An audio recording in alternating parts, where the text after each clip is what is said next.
요즘처럼 물가가 오르고 경제가 어려워지면 힘든 계층일수록 더 어려운 상황에 처하게 됩니다. 최근 수도권 일대 아파트에서 입주민들이 투표로 경비원을 무더기 해고하는 일이 이어지고 있습니다. 인력을 줄여서 관리비를 절감하겠다는 취지인데 경비원의 경우 초단기 계약이 많아서 이 같은 고용 불안에 시달릴 수밖에 없다고 합니다. 이혜린 기자가 취재했습니다.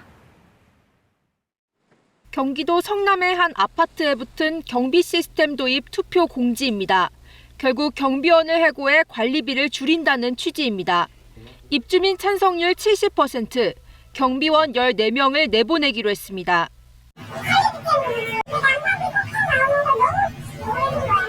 현재 근무 중인 경비원 26명 중 절반이 나가야 할 상황. 누가 대상이 될지 몰라 통보만 기다리는 처지입니다. 그걸 말까지. 통보는 그렇게 했지. 모르지, 그치. 누가 나갈지. 70 이상 선언하도 된 사람들은 다른 데 취업도 못하는 거지. 김정수 씨도 지난해 9월 7년간 근무한 아파트에서 해고됐습니다. 역시 주민투표 결과였습니다. 인원을 줄여야겠다. 그래서 주민투표를 해가지고 동의를 얻어가지고 통보를 해준 거죠. 3천여 세대 아파트 단지에서 이렇게 해고된 경비원이 87명입니다. 진짜 필요가 없구나.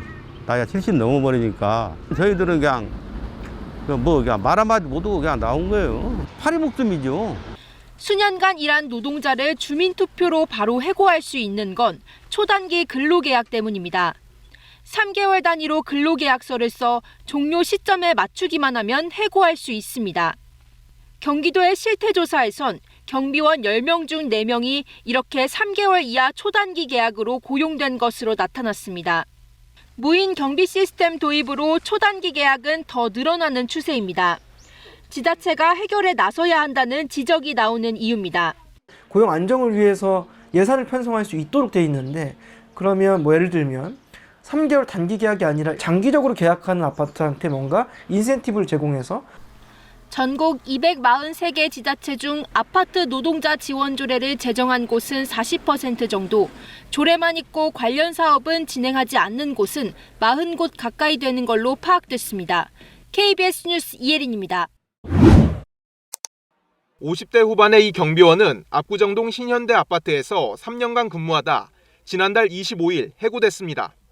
아파트 측이 경비 용역업체를 바꾸면서 8명이 해고 통보를 받았는데 이 중 5명이 민주노총 일반 노조 소속입니다.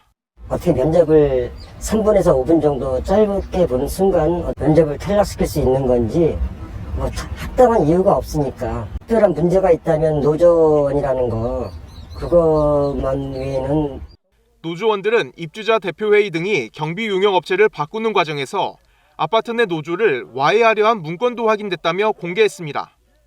노조를 무력화시키는 퇴출 방법, 노조 간부를 무리 없이 명분화해서 퇴출, 단체 협약 마음대로 정하지 못하게 하는 방법 등에 대한 내용이 정리돼 있습니다. 이 문서가 실제 해고로까지 이어졌다면 실행자는 부당 노동 행위로 처벌될 수도 있습니다. 강성 노조, 적극 참여자에 대해서 고용승계가 되지 않기를 희망하는 의사를 전달한 걸로 보입니다. 그래서 그런 문건들에서 부당 노동 행위의 의사가 좀 확인된다 볼 수 있겠습니다. 입주자 대표회의에서 아파트 관리를 위탁받은 업체는 전혀 모르는 문건이라고 반박했습니다. 보낸 거가 아니라 본 적이 없어요.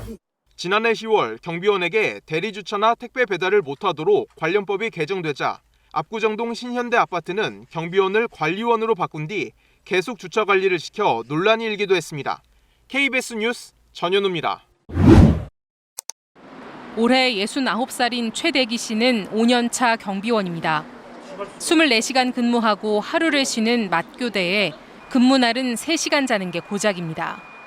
경비실 안에서 신문도 보지 마라, 휴대폰도 보지 마라, 안 뛴다고 또 혼나고 언제 그만둘지 모르는 초단기 근로계약을 맺었습니다. 길어야 석 달, 짧으면 한 달에 불과했습니다. 경비원들은 수시로 바뀌어 나갔습니다. 5년을 버텼지만 최대기 씨도 결국 해고를 피하지 못했습니다. 애석하게도 같이 근무할 수 없음을 통보드린다. 새로 바뀐 용역업체는 문자 메시지로 해고를 통보했습니다. 해고 사유도 모른 채 경비원 44명 가운데 16명이 일자리를 잃었습니다. 자, 부당이고 반대 서명 함께 해주세요. 해고 경비원들을 위해 아파트 주민들이 나섰습니다. 경비원들의 복직을 지지하는 서명운동을 시작했습니다. 3,400세대 단지 주민들이 일주일 만에 700명 넘게 동참했습니다. 관리사무소와 용역업체는 해고를 결정한 책임을 떠넘깁니다. 직원 인원에 관해서는 관리사에서 어떻게 결정하시는 부분이 아닐까요? 제가 결정할 수 있는 권한이 별로 없잖아요, 여기는. 입주자 대표회의 회장은 연락이 닿지 않았습니다. 관리사무소와 입주자 대표회가 하는 게 아닌가, 근데 어떻게 이렇게 무책임하게 떠넘기는가라고 하는 것에 대한 문제인식이 제일 큽니다. 주민들과 해고 경비원들은 서울시와 담당 노동청 등의 용역업체 등을 고발하기로 했습니다. KBS 뉴스 김소영입니다.